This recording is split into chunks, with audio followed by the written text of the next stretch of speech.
Good morning. Welcome to Inquisition Update. My name's Tom Fress, and I'll be your host for the next hour. You're listening to FirstAmendmentRadio.com. Thanks for tuning in, everybody. I know, as I am, everybody's probably anxious to resume our discussion about this book, The Global Vatican, by former U.S. Ambassador to the Holy See, Francis Rooney. This has been a very, very enlightening book, and you all know what I think of this book. I mean, it's a real eye-opener. I wish this book were on the coffee table of every Protestant in this country. And along with it, my reading and discussion of it so people can understand it and the message that it portrays. And that is that the Vatican controls the kings of the earth. Foreign and domestic policy of the United States, it's an admission and a boast that the Pope has regained all the power and influence and control that it lost as a result of the Protestant Reformation. This book is literally telling us that Protestantism is dead, and the Pope is now free to rule without opposition, without protest. And that the United States has done well to serve the man of sin, the papacy. But before I continue our reading and discussion of the book, I've just been forced to do some housekeeping. As you know, the purpose of Inquisition Update on First Amendment Radio is, was, and always will be to expose the man of sin, to expose the lie, the diabolical lie that is futurism, to expose the ecumenical movement as essentially the defeat of Protestantism. Inquisition Update was impressed by God upon what to do when I very first started this program. And I intend to stay on the narrow road that God has placed me on. But occasionally, I get an email from a listener that disturbs me. And a subject that takes me off of that road. And wisdom and good common sense dictates that I not go there, that I stay with my nose to the grindstone doing what God has placed before me. But in this case, I simply can't help it. You know, Inquisition Update could be turned into a battle axe against every form of error. Inquisition Update could become an attack dog of every liar, every deceiver, and every perpetration of error that has plagued God's house. And if I did all that, I wouldn't be able to do what God put me to do. So I don't mention names. I don't focus on the errors being taught by the other so-called pastors, and particularly not those who have airtime on First Amendment Radio. I believe Inquisition Update does its job when it does the business that God put before me, and letting that information alone open up the eyes of God's people, and then God's people can make the judgments themselves about these deceivers. That is the way to do business. That is the way to do God's business. Just simply give the people the truth, and then all of the deceivers are exposed without even mentioning their names. But in the past, I have criticized one particular talk show host here on Inquisition Update as an example of how the subtleties of Satan and his deceptions of the people of God. And the one I've criticized openly here on Inquisition Update is Alex Jones. Well, we all know who Alex Jones is. We all love to watch his programs, listen to his radio programs, one thing and another. We all, except me. Anyway, I was reminded by a listener and sent a video link to a YouTube video where Alex Jones, having, of all people, Leo Zagami on as a guest, and Leo Zagami potted up a video recording of this current Pope, this current Antichrist, Pope Francis I, speaking before the United Nations. And he opened his comments by saying, "I come in my own name and the name of the Roman Catholic Church." And Leo Zagami, a high-ranking Freemason, a secret listener to First Amendment Radio and Inquisition Update, has no doubt heard Tom Friess say, remind his listeners about the passage where Jesus said to the Jews, "I came in my Father's name and you received me not. But there's one coming after me who will come in his own name, and him you will receive." Well, guess what? The high-ranking Freemason Leo Zagami used that passage, which I've always linked to the papacy, the entire papacy, and every pope throughout the history of the Roman Catholic Church. It is the papacy that is the Antichrist. The Antichrist is an office, a perpetual office, not just one pope that can deceive the whole world, but a whole history of popes, 266 popes or thereabouts, throughout the Christian era that has deceived God's people, persecuted God's people, tortured, imprisoned, and destroyed God's people, burning them at the stake, stretching them on the rack to the tune of 500 million, and those are the only ones that we can count. And yet, Leo Zagami and Alex Jones together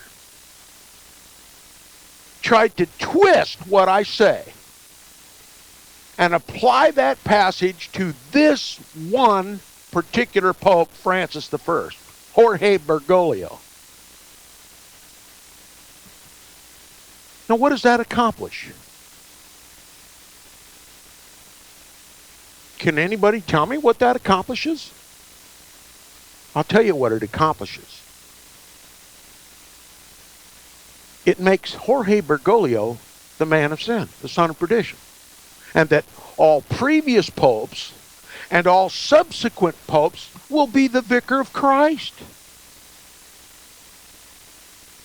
That once this man of sin who says he comes in his own name, in the name of the Roman Catholic Church, marks himself as the Antichrist, well then, whenever he dies or is taken out of office or somehow no longer the Pope, then we can get back to a real Pope.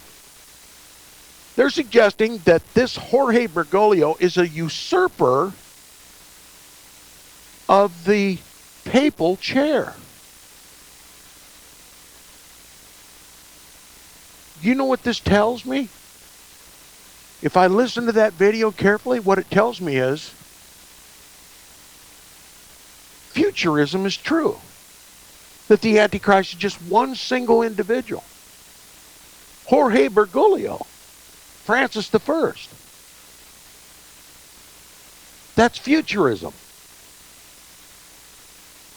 See, the Protestant Reformation was built on the belief, the uncompromising belief, the unanimous belief that the Antichrist, the man of sin, the son of perdition, is the entire office of the papacy. And every pope who sits upon that chair is the Antichrist. And that the life of the Antichrist spans the entire Christian era, fulfilling all the prophecies of Antichrist so explicitly that no one else could even be a candidate for the Antichrist but the papacy. Did you realize that is the very foundation upon which Protestantism is built? If you don't believe that the papacy, the entire papacy, is the Antichrist, then you cannot call yourself a Protestant.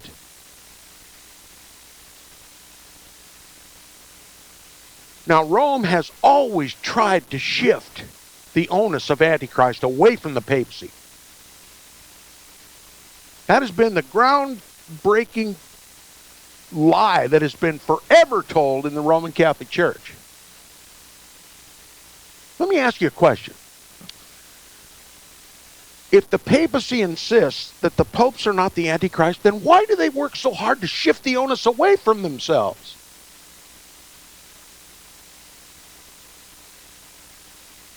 And how did they shift the onus away from the office of the papacy? But through futurism. That the Antichrist is just one single individual that comes sometime before Christ's return. And then one man, just one man, who we know God has given a lifespan of a man to be 70 years. So 70 years, he's got 70 years to deceive the whole world. He's got 70 years to bring all the kings of the earth into his control. It's untenable. And yet the whole Christian world believes it. And Alex Jones promotes it. So does Leo Zagami. And by twisting the words of Inquisition Update.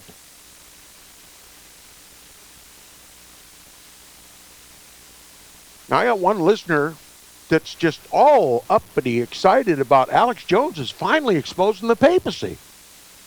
Finally exposing this pope.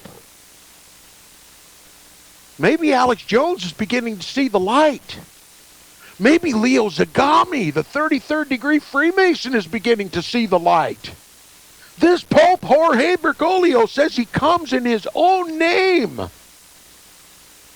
Well, that's exactly what Tom Friess has been saying.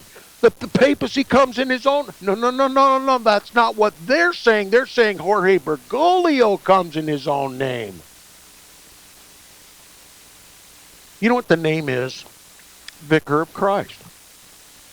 That's a name that the papacy goes by. That's the title and name of the papacy. They all ascribe to themselves the title Vicar of Christ. Not just Jorge Bergoglio. Every pope from beginning to end has represented himself as the replacement of the Son of God on earth. God in the flesh. That's the official teaching of Roman Catholic canon law. So, what makes Jorge Bergoglio the exception? He's not an exception. He's just one of the 266 bodies that Satan has put upon the throne in Rome.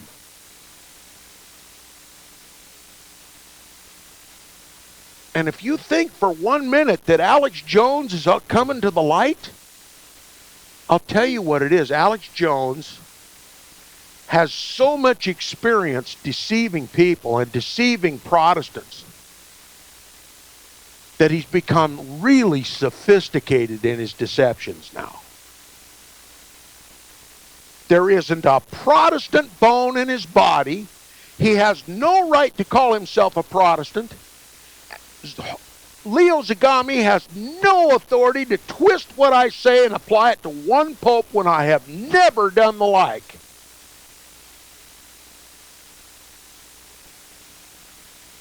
They're deceiving you. And seeming to be anti-papal. Now, if you believe, as they imply in their video, that Jorge Bergoglio is the Antichrist, he's the one that comes in his own name, and him the people will receive, Well, then you believe in futurism. That the Antichrist is just one man. Not a whole dynasty of popes. That all the martyrs of Jesus before Jorge Bergoglio died in vain. Or died, Fox's Book of Martyrs, which implicates the entire history of the papacy, every one of those martyrs slain by the popes of Rome, that's insignificant. What's significant, according to Leo Zagami and Alex Jones, is that this man comes in his own name. He must be the Antichrist. How convenient for all the previous Antichrists that have sit in that office and slain God's people and destroyed God's people and destroyed the Bible and declared open warfare of annihilation against Protestantism. You see how sophisticated Alex Jones has become in his deceptions? Now, before he became so sophisticated, he just simply wouldn't allow anybody on his program that criticized the Catholics, the Catholic bashers. Wouldn't allow anybody to come on his program and talk about the Jesuits or the Knights of Malta. And if you tried to make a comment in the comment section on his website, if you mentioned Jesuits or Knights of Malta, your comment never appeared. It was just canned. Alex Jones has been a shill for the Vatican his entire career. And I've got one listener just livid. Alex Jones is telling the truth about this Pope. And in the meantime, he's exonerating the entire history of the popes and every future pope past Jorge Bergoglio. That's deception. That is calculated deception.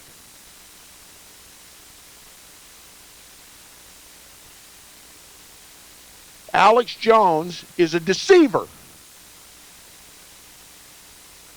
Leo Zagami is a deceiver. And I don't care how much truth Alex Jones or Leo Zagami tells about Jorge Bergoglio. Jorge Bergoglio is just one of many antichrists.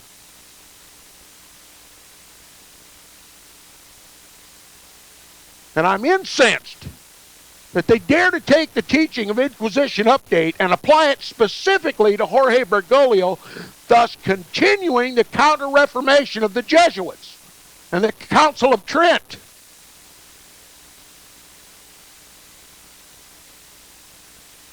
I condemn Alex Jones in the strongest possible terms. And the more sophisticated his deceptions become, the more I condemn him.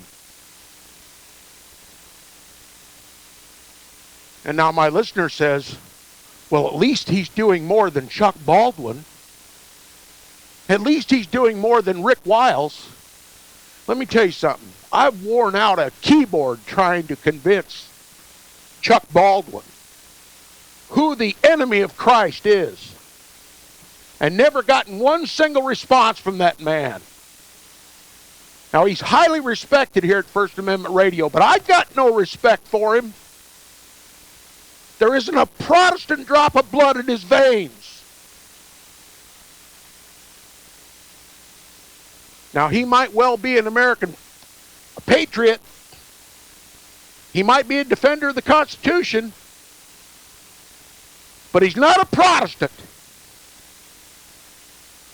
And Rick Wiles is so ecumenical, it defies me that he doesn't apply to become a Roman Catholic priest and enter the Roman Catholic priesthood. Now there, I've said it.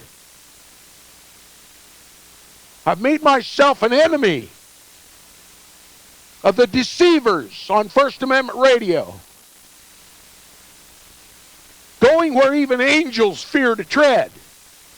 And I've departed from the straight and narrow of Inquisition Update to silence a deception so crafty in its construction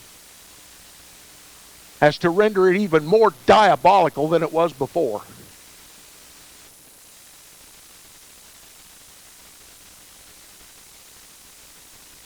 Now, I'll tell you something.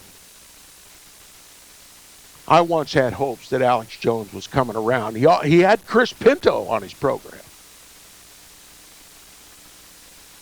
And so I listened in, thinking Alex Jones would double him up and talk over him and discredit him and make an example of Chris Pinto. But I was amazed. Alex Jones kept his mouth shut and let Chris Pinto tell the Protestant truth. He let Chris Pinto build the Protestant claim against the papacy as the Antichrist. He talked about his video.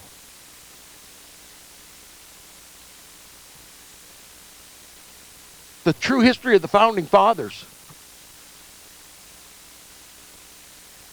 And Alex Jones let him do it. And Chris Pinto dutifully tore down the papacy more expertly even than I could. And he exposed the Jesuits more expertly even than I could. And Alex Jones let him. And I'm thinking, what has happened to Alex Jones? He's always been a shill for Rome. Now he's allowing a gift to tear down the papacy? Giving the true Protestant message? And then a commercial break came up. And I was impatiently waiting for the commercial to be over. The commercial was over and Alex Jones came back on the air and he made a disclaimer. I should have predicted it. My guest doesn't express my own personal views, he says. You better believe he didn't. And Chris Pinto to this day condemns Alex Jones just as vehemently as I do because he's a shill for Rome. He's a shill for the papacy. And just because Alex Jones finds something wrong with Jorge Bergoglio does not exonerate the entire history of the Antichrist, nor any future Antichrist that sits on the throne in Rome. Alex Jones is tacitly perpetrating and perpetuating the belief in futurism. And by that, he is on the warfare against Protestantism. And if you take Protestantism out, if you destroy the beliefs of Protestantism, then there's no Protestants left. And who does that leave open for complete control, total control? The papacy, the Antichrist. Do you realize Protestantism is the only enemy on this planet against the man of sin, the son of perdition? And that if Protestantism dies, the whole world will be enslaved by the papacy? What credit does Alex Jones get?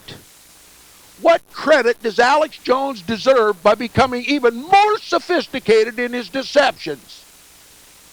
By simply throwing a bare bone for the Protestants to chew on by denouncing this Pope and indicating directly or indirectly that he may be the Antichrist.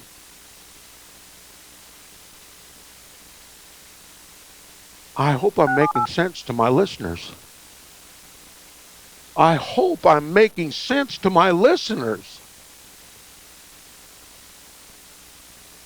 The papacy is the Antichrist. Every single pope is the Antichrist. This Jesuit pope is no more an Antichrist than every other pope that sat before him and or ever will sit after him.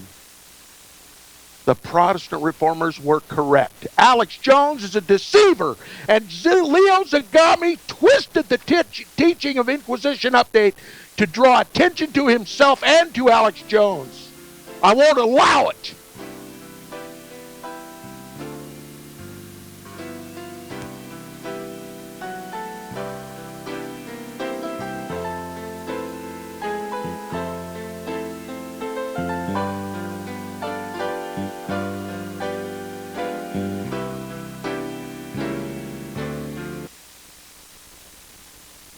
You're listening to FirstAmendmentRadio.com worldwide. Freedom is never free. We need your support today at FirstAmendmentRadio.com.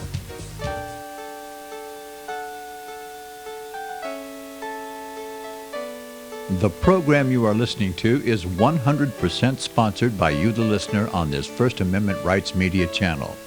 You will notice that there are few commercials on this radio network. There's a good reason for that. Corporate advertising dollars come with strings that limit program content. So without your help, these programs cannot continue on internet or our several affiliates. If you benefit by the educational law programs, we ask you to give. If you are admonished or nurtured by the Bible and ministry programs, we ask you to give. If some voice a cause that you are passionate about, we ask you to give. If you believe in any of these, we ask you to support them as you would a missionary on a continual basis, as if giving a tithe for missionary radio. These programs are not commercially viable and must be supported by those faithful to the cause of truth. Look for the button to sponsor your favorite programs at our listen and schedule pages on the internet. Then, when you subscribe, we will send you the last quarterly MP3 CD of that program immediately, and continue to do so with each new quarter. We will also give you unlimited archive access to all of our programs. We're asking you to give much less than a tithe, so that you may also send support directly to a particular program host, cause, and anywhere else the Spirit may lead you. Do all to the glory of our God and Creator, for His holy nation, the only kingdom that will last forever. Thank you for listening.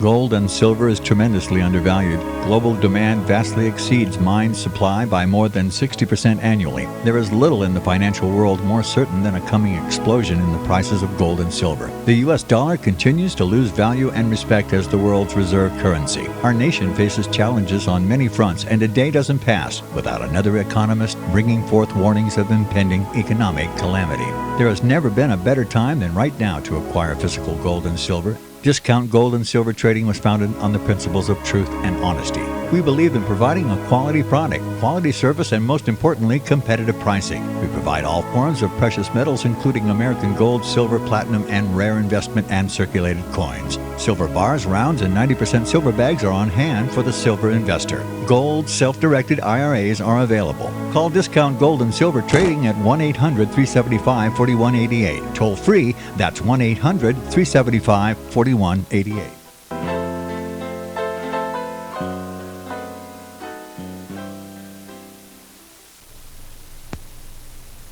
You're listening to the second half hour of Inquisition Update on First Amendment Radio. And if you would like to support Inquisition Update, please support First Amendment Radio, who sponsors the program. Hey, Tom? Yes. I was hoping you would join me for an hour after your broadcast. Well, I certainly will. Okay, well, look forward to it. Okay. Carry on. Okay, and if you would like to contact me, please do so directly by email, please. My email address is tom@seawaves.us. That's tom@seawaves.us. Now I'll try to compose myself and lower the volume a bit and get back to the business, the holy business of Inquisition Update, on the straight and narrow road to expose the man of sin by reading and discussing a book written by a devout Roman Catholic who admits in this book, the totality of this book is an admission and a boast that because there is no more Protestantism in this country, there is no more protest against the Pope as the Antichrist. Nobody is accusing the papacy to be the Antichrist. Then the papacy has the right, as the vicar of Christ, the replacement of the Son of God, has a divine mandate to rule over the kings of the earth, just as will Christ when he returns. And that the governments of the world must obey the popes and do his bidding in the world, and that is to restore the papacy to global supremacy, just like he had before the Protestant Reformation. That's what this book is about. That's what this entire book is about. That's the very purpose for writing this book, to declare that Protestantism is dead, the papacy is the vicar, the replacement of Christ, and he has every right from heaven above to govern the entire world and to shift the focus of the governments of the world to help conquer the world for the papacy. Now, if you haven't come to that conclusion by the very reading of the very words in this book, then you haven't been paying attention. That's the entire thrust of this book, from cover to cover. In the beginning, there were only Protestants here, and Catholics were not allowed to worship, and the Pope was not allowed to have any influence at all in the colonies. And now, the Pope controls the domestic and foreign concerns of this country. And Protestantism is dead. That which formed the colonies is now gone. And the Catholics are free to rule. That's the whole message of this book. Now, the focus of Inquisition Update is, was, and always will be to expose the papacy as the counterfeit Christ. The entire papacy, from the first pope to the last, is the Antichrist of the Bible. And he could not be accepted by the world as the vicar of Christ, the replacement of the Son of God, so long as there is a single Protestant voice left in this country. And Protestantism must be destroyed. That's why the Roman Catholic Church convened the Council of Trent to begin with, to announce a global war of annihilation against the heretic Protestants, those who believe that the papacy is the Antichrist.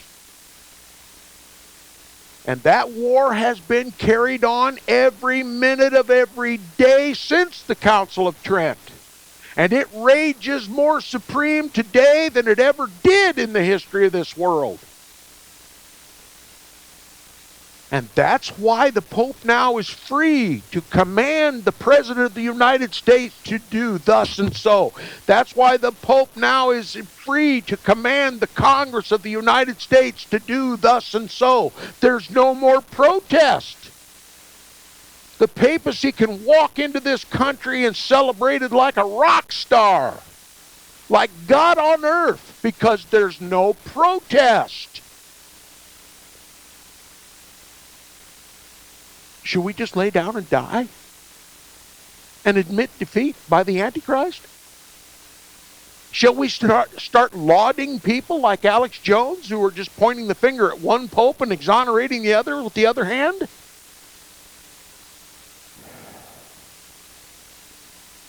No, I'm not biting. I'm not biting. I know the truth. Okay? Now, we're going to continue. This author is going to continue to tell us at least enough to convince a cadaver that the Pope controls the government of the United States. Lock, stock, and barrel.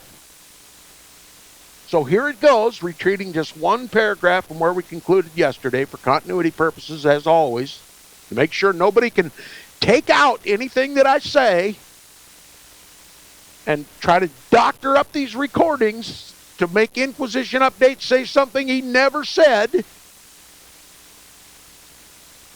I'm sorry, I'm still a buzz about this business of Alex Jones and Leo Zagami. What a pair, man! What a diabolical pair! Oh.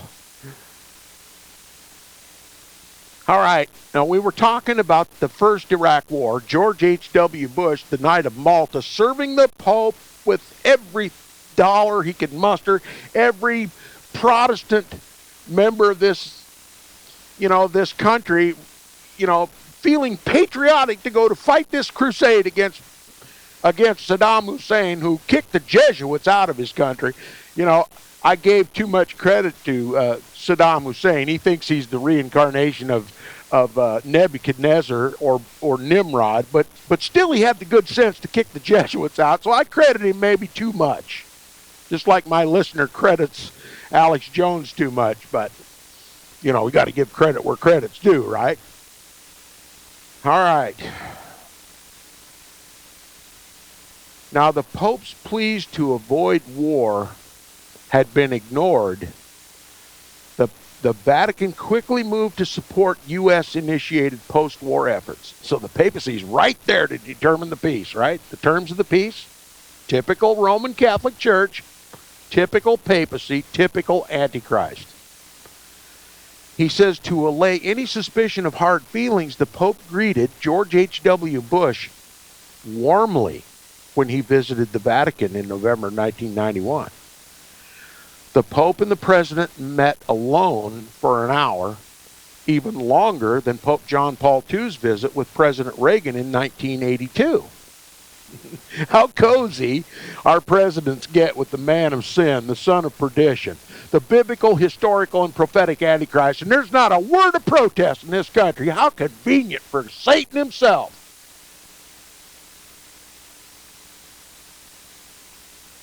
He says the Pope then spontaneously insisted on escorting Bush to the president's meeting with several hundred Americans who worked at the Vatican.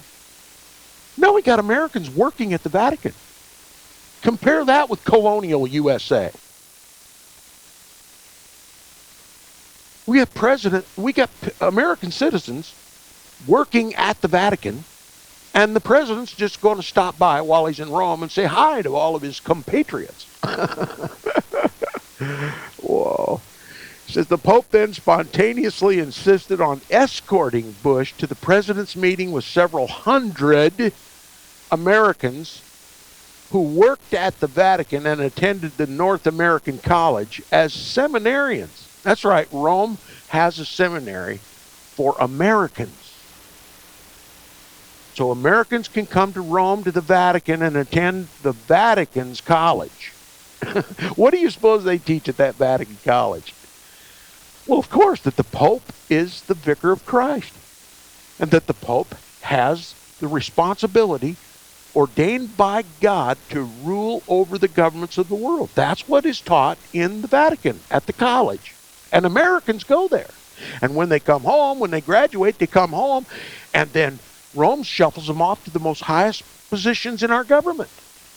And they come to our government believing in their heart of hearts that the Pope is the God of this world and the governor of this world, and that the sovereignty of the United States must be done away with, Protestantism must be done away with, and the Pope must rule supreme both over foreign and domestic policy of this country.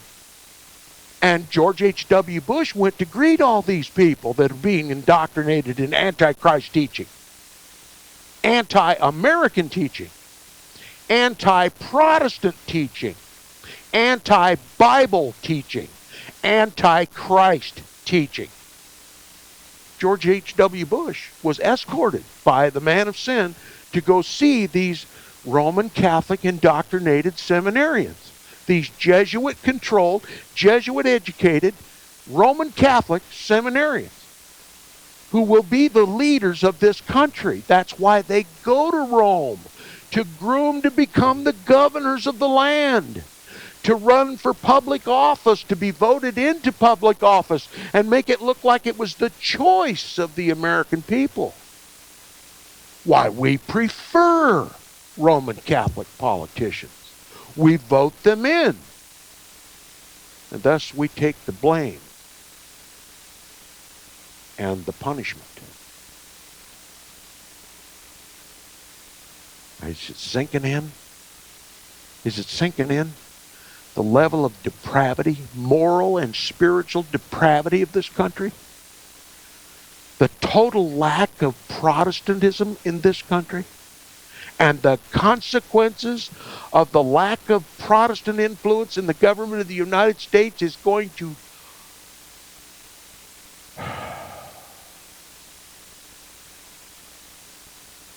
exceed every horror that Protestant Bible-believing Christians have ever suffered.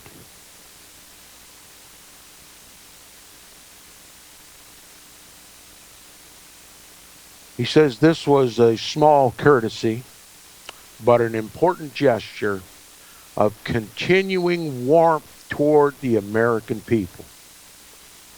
As Milady states, remember he's the ambassador to the quote-unquote Holy See, as Milady states, quote, the United States, the world's only superpower, and the Holy See, the world's only sovereign moral power, had a disagreement on how to resolve the crisis caused by Saddam Hussein.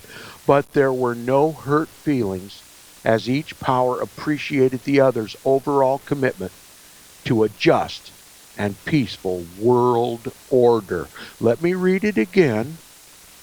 But there were no hurt feelings as each power, that is the United States and the papacy, appreciated the other's overall commitment to a, quote, just and peaceful world order. That's a papal world order where there is no justice and no peace. There will be no peace in this world until the Prince of Peace comes to claim it and inherit it and share it with his joint heirs. Until that day, there will be nothing but war between Christ and Antichrist. And if you're not part of that war,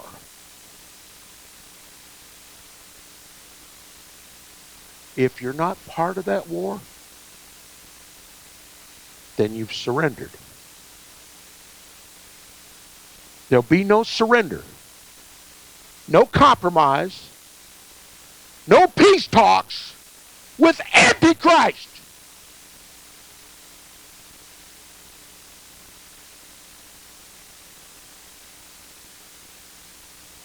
He says one of the most difficult moments in U.S. Holy See diplomatic relations occurred in 1994 and concerned the United Nations International Conference on Population and Government in Cairo.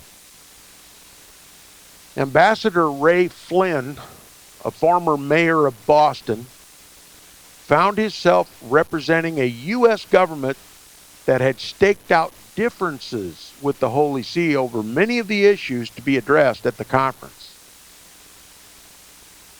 Many of President Clinton's policies were not aligned with the Holy See's, and his then ambassador to the United States or the United Nations, a future Secretary of State, Madeleine Albright, had not yet experienced her epiphany,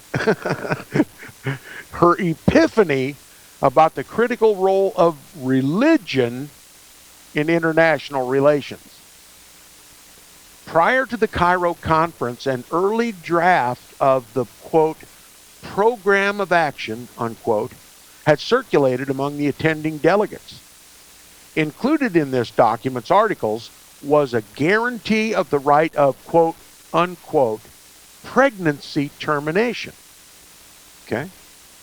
So the Cairo conference was going to make abortion legal. Now it says the Clinton administration has not only supported this, it was one of the draft's key sponsors. So Clinton, Jesuit trained, completely Jesuit trained,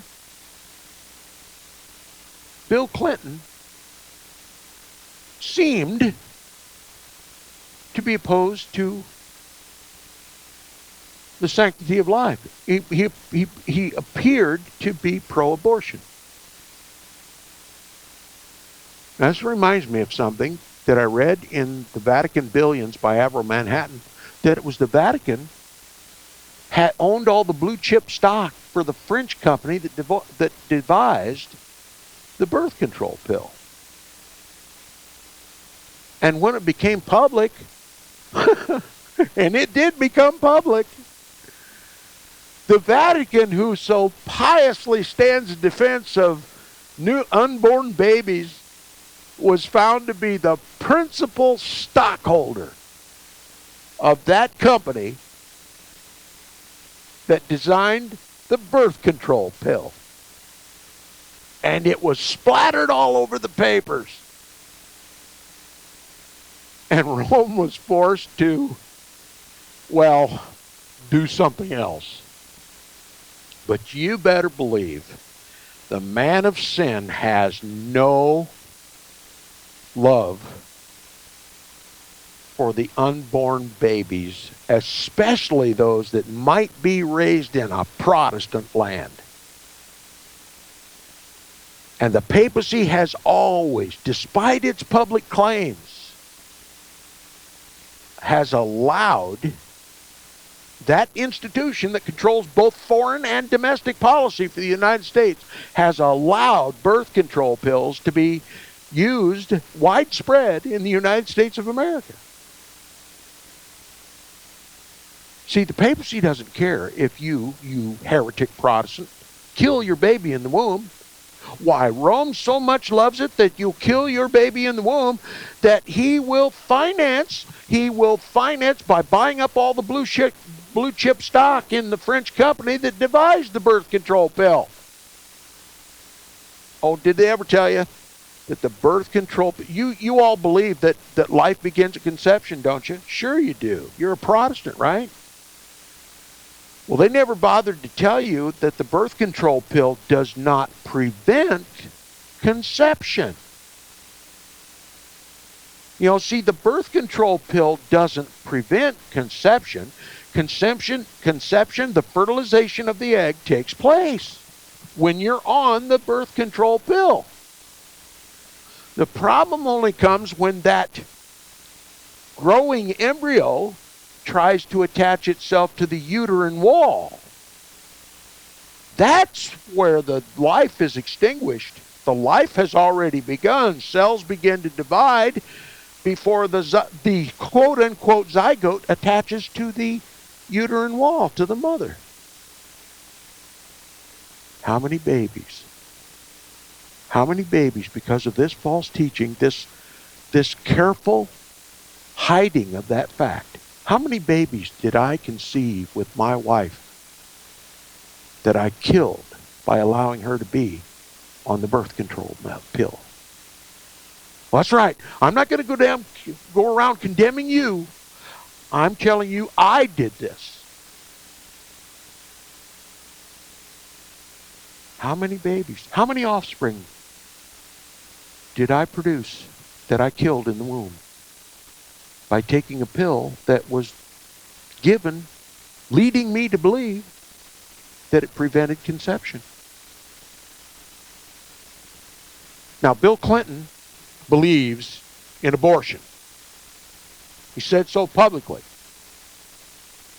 But Bill Clinton was a Jesuit-controlled papist living in a once Protestant land. And he served a pope that now believes that God was a fool and put man on an earth that was incapable of sustaining a whole world of people. So we must kill off, by any means, mankind that is going to overpopulate the world and destroy the world with filth. See, the God of the Bible is a fool. He said, be fruitful and multiply and fill the earth. The patriarchs of the Jewish Christian religion, they had lots of babies. Whole nations they generated. Well, if this continues, we're going to outgrow our Spaceship Earth. The God of the Bible's a fool. Let's get to reality now. We have to eliminate this growing population, and we have to do it through war, perpetual war if perhaps possible, birth control pills, bad medicine.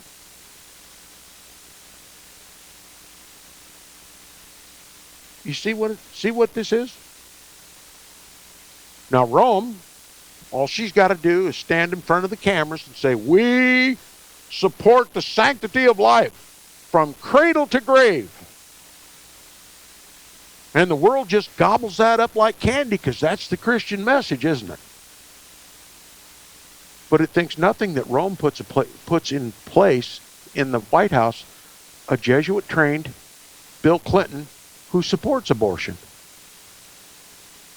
And you stand here thinking that Bill Clinton was opposed to the Vatican. No.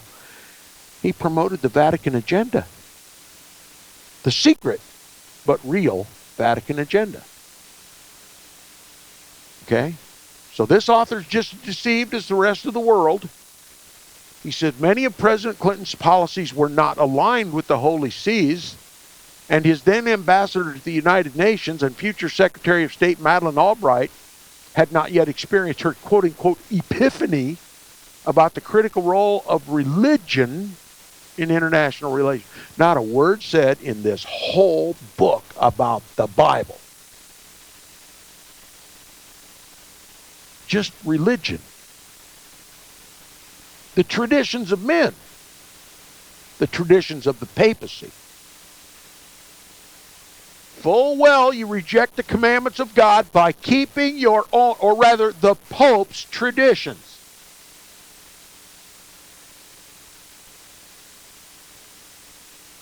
That's how apostate this world is.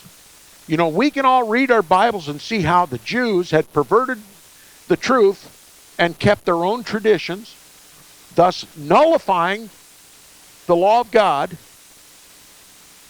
And we can point the finger at the Jews and say, wow, why did they do that? They knew they were going to be in trouble with God if they did it, but they did it anyway.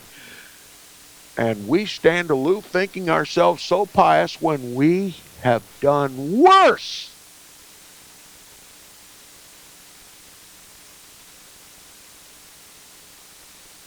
Protestants, Christians, quote-unquote Christians, have absolutely nothing about which to boast when it comes to the Jews.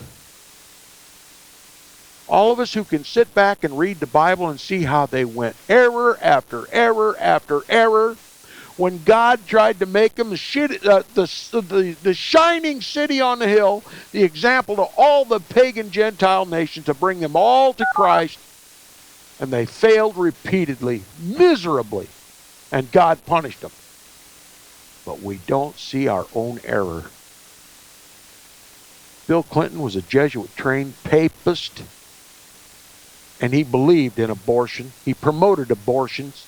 The Vatican financed abortion. And it's time for us to sort out the truth and call a spade and an antichrist an antichrist. And it's not just Jorge Bergoglio. Sadly, I've run out of time, and I hope my boys will hang together for Nicholas's program. Stay tuned for Cross the Border with Nicholas Arthur, and we'll see what Nicholas has got up his sleeve this morning. I can't wait. We'll see you in a minute.